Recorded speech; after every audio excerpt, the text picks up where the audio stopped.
Ayon sa World Health Organization o WHO, kabilang ang Pilipinas sa tumataas ang kaso ng obesity o labis na timbang sa mga batang edad 5 taon pababa.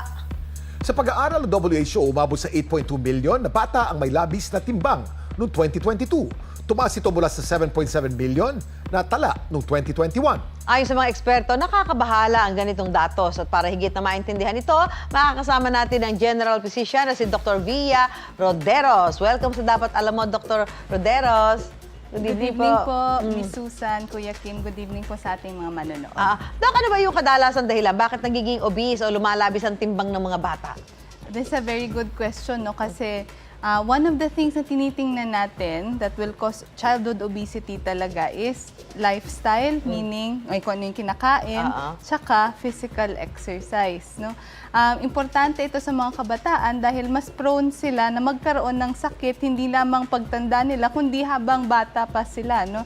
So, importante yun. Those are the two main factors talaga. No? Kung ano yung kinakain nila at paano sila gumagalaw everyday. No? Kung may physical activity ba sila. No? There are other factors also such as genetics, no? Kumbaga sa pamilya nila kapag obese yung parents, no, mas malamang, no, or mas higher yung risk na obese din yung Wag paniniwala po ng marami, patatabi ko muna yung anak ko ngayon. Pagtanda naman yan, papayat naman yan.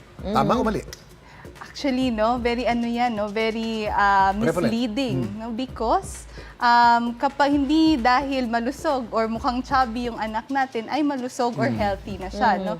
Tinitingnan actually natin yung timbang or mas kilala natin sa tawag na BMI to know kapag yung patient or yung anak natin, no, ay obese or nasa tamang timbang, no. Kailangan po nating malaman kung ano yung timbang niya, kung ano yung height niya para alam natin kung nasa malusog ba siya na weight and height para sa kanyang edad. Ano nang po mga indikasyon na obese ang isang bata? Sa physical lang bang pangangatawan, makikita? O hindi kailangan mataba para sabing obese? Actually, that's another thing na kailangan nating tingnan, no? Hindi lamang sa physical natin nakikita, no? Na makikita natin na akala natin malusog lang, medyo malaman lang siya, ay healthy yung bata, no? Kailangan natin, number one, malaman kung yung timbang niya, tsaka yung height niya, ay angkop ba sa kanyang age. No? Na-calculate yun using BMI, no? Height over, or weight over height squared, no? Pero iba siya sa adult. Another, no, would be indications ng pangingitim ng batok, no? That would be another, mas metabolic na yung syndrome or mas metabolic na yung magiging cause ng obesity nun, no? Another, of course, would be, no, ang kanyang symptoms, kung may mga sintomas ba siya na nakikita natin, hirap sa paghinga. No? So those are the things that we actually look at. Dok, ano yung magiging epekto kapag sumobra yung timbang ng bata? Ano ba dapat na normal ng timbang nila? Siyempre, depende nga sa height, ano, may yung tinatawag na body mass index, di ba? So, ano yung mangyayari sa bata pag gano'n?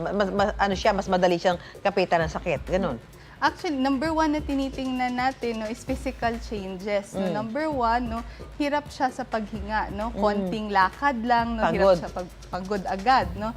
Number two, sleep disturbance, no? Kasi minsan yung mga batang obese, no, mas prone to sleep apnea or yung obstructive sleep apnea, no? Yung hirap sila sa paghinga pag natulog.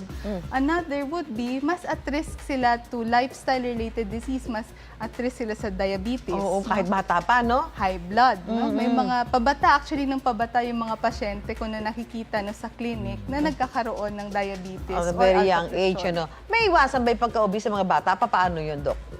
Importante, no? Very simple actually, no? Yung mga preventive measures to prevent childhood obesity. No? One of the things na kailangan natin, no, is a familial activity talaga for physical exercise. No? Hindi kaya to ng batang mag-isa.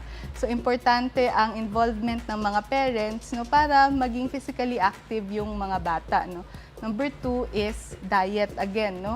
Introduce natin yung mga anak natin to fruits and vegetables at a very young age, no? Minsan nga, no, spaghetti nilalagyan ko ng carrots para at least may vegetables doon sa kinakain nila. Anuhin natin yan, i-stylean natin yan. Maraming salamat, Dr. Rodero, sa binahagi niyo sa amin ngayong araw. Basta balitang mahalaga at napapanahon. At makabuluhan at nakatutuwang kwento. May say kami dyan, mga suki!